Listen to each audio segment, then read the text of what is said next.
Have you ever felt so confident about something that you stopped trying to improve? Today, I'm going to share 7 powerful stories that changed not just my students' lives, but my understanding of what it truly means to learn and grow. I'm Mrs. Thomas, and after 30 years of teaching English, I've discovered that our greatest barriers often come from within. Let me tell you about Peter. He was that student every teacher knows. Brilliant, quick to answer, and absolutely certain he had mastered everything. His hand would shoot up before I could finish my question. In fact, one day he approached me after class wearing his characteristic confident smile. "Mrs. Thomas," he said, "I don't think I need any more English classes. I already know everything I need to know." Weeks passed, and Peter stopped attending classes. Then, one rainy morning, he appeared at my door. His usual confident smile was gone, replaced by something I hadn't seen before: vulnerability. "I had a job interview yesterday," he began, his voice quiet. "They asked me to explain my project experience in English, and I couldn't do it. The words wouldn't come. The interviewer couldn't understand me. I didn't get the job." I sat with Peter and shared a simple but powerful metaphor. "Peter, imagine your mind is like a teacup. If you keep it full, believing you know everything, how can you add anything new? But if you empty your cup, acknowledge there's always more to learn, you create space for growth." Peter's journey didn't end with that failed interview. He returned to class with a different attitude. He asked questions, practiced regularly, and most importantly, embraced his mistakes as learning opportunities. A year later, he got another job interview, and this time, he was ready. He succeeded not because he knew everything, but because he had learned to keep learning. Now, you might be wondering, what makes Peter's story so powerful? Why do I share it with every new class? The answer lies in an ancient wisdom that transcends language learning itself. You see, there's an old Zen story about a scholar who visits a master to learn about Zen.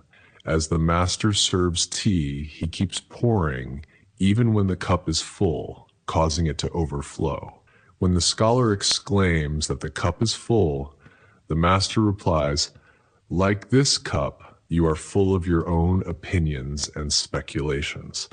How can I show you Zen unless you first empty your cup?" This metaphor perfectly captures what happened with Peter. His cup was so full of pride in his existing knowledge that there was no room for growth. Think about it.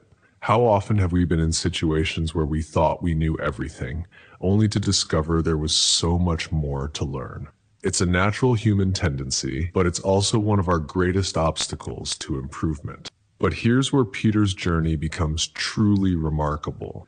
The moment he experienced that painful job interview, his cup cracked. All his assumptions about his English abilities spilled out, creating space for new understanding. It wasn't just about learning new vocabulary or grammar rules. It was about embracing a completely different mindset. Let me share what Peter did differently when he returned to class. Instead of rushing to answer questions, he started listening more carefully to how others spoke. Rather than assuming he knew everything, he began keeping a notebook of new expressions he heard. He even started a study group with beginners, discovering that teaching others revealed gaps in his own understanding. The results were transformative. When Peter went for his second job interview, he wasn't just better prepared. He was fundamentally different in his approach.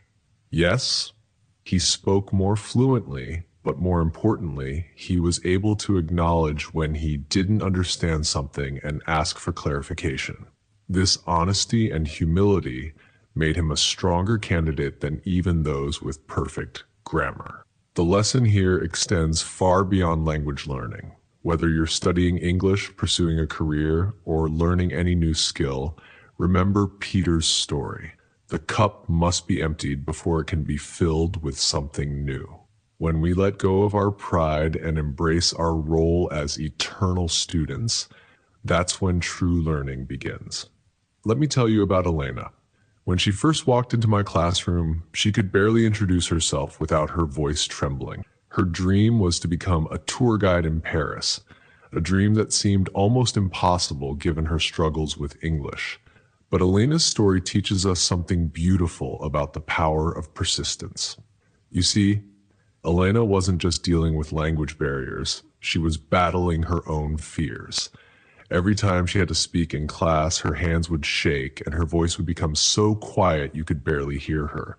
One day, after a particularly challenging speaking exercise where she froze mid-sentence, she came to my desk in tears. "Mrs. Thomas," she whispered, wiping her eyes, "I will never be good enough. Maybe some dreams are just too big." That's when I shared with her a simple truth about learning that I've observed over my 30 years of teaching. I asked her, "Elena, have you ever watched a baby learn to walk?" She looked confused, but I continued. "A baby falls down hundreds of times before taking their first steady steps. Each fall isn't a failure, it's a necessary part of learning. Just like those babies, every mistake you make in English isn't a step backward, it's a step toward your dream." Elena's transformation didn't happen overnight. Instead, she created a routine that would eventually change everything. Every morning, she would wake up early and practice speaking in front of her mirror. She recorded herself giving mini tours of her apartment, describing everything she saw. At first, her recordings were full of long pauses and uncertain phrases, but day by day, something remarkable started happening. She began volunteering at local tourist information points, even though it terrified her. Yes, she made mistakes. Yes, there were times when tourists didn't understand her. But instead of letting these moments defeat her, she wrote down every difficult interaction and practiced those exact scenarios at home. 2 years later, I received a postcard that I still keep on my desk. It showed the Eiffel Tower at sunset, and on the back was a message from Elena. "Dear Mrs. Thomas, today I gave my first official tour of Paris. My hands were shaking, but my voice wasn't. Thank you for teaching me that persistence isn't about never feeling afraid. It's about not letting fear stop you." Elena's journey reminds us that success isn't about being naturally gifted or fearless. It's about showing up every day, especially on the days when you don't want to. She didn't just learn English. She learned that our biggest limitations often exist only in our minds. Meet Nicole, who walked into my classroom at age 45 with a dream that many thought was impossible. "Mrs. Thomas," she said during our first meeting, "everyone tells me I'm too old to learn English. They say language learning is for young people." She paused, then added quietly, "But I've always wanted to work in travel, and I can't let my age stop me." What Nicole didn't realize was that she actually had an advantage. You see, while children might learn languages quickly, adults bring something precious to the table: life experience and determination.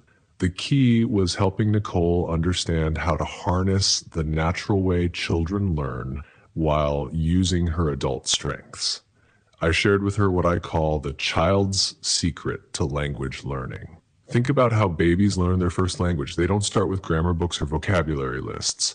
Instead, they follow 3 simple but powerful steps: listen, repeat, and practice. So we created a learning plan that mirrored this natural process. First, we focused on listening. I encouraged Nicole to immerse herself in English sounds, just as a baby is surrounded by their native language. But here's the interesting part. I didn't start her with news broadcasts or complex conversations. Instead, I suggested she watch children's cartoons. Her face lit up with surprise when I made this recommendation, but there was method to this approach. Children's shows offer clear pronunciation, simple sentences, and expressive voices, perfect for training your ear. For the repeat phase, Nicole began what she called her shadow practice. She would watch her favorite TV shows in English and pause after each sentence, repeating it exactly as she heard it, matching not just the words, but the rhythm and intonation. At first, she felt silly, like she was playing pretend. But just as a child learns by mimicking their parents, Nicole's English began to take on a more natural flow. The practice phase was where Nicole's adult determination truly shined. She turned her entire life into an English learning laboratory. She labeled everything in her house with English words. She started talking to herself in English while cooking, describing each step as if she were hosting a cooking show. She even joined an online community of travel enthusiasts, forcing herself to write in English about her dream destinations. 6 months into her journey, something remarkable happened. Nicole was at a cafe when she overheard some tourists struggling to order. Without thinking, she stepped in to help. It wasn't until afterward that she realized she had just had her first real English conversation, and it felt natural. This small success gave her the confidence to apply for a position at a local travel agency. 1 year after starting her journey, Nicole sent me a photo of herself behind a desk at the travel agency, beaming with pride.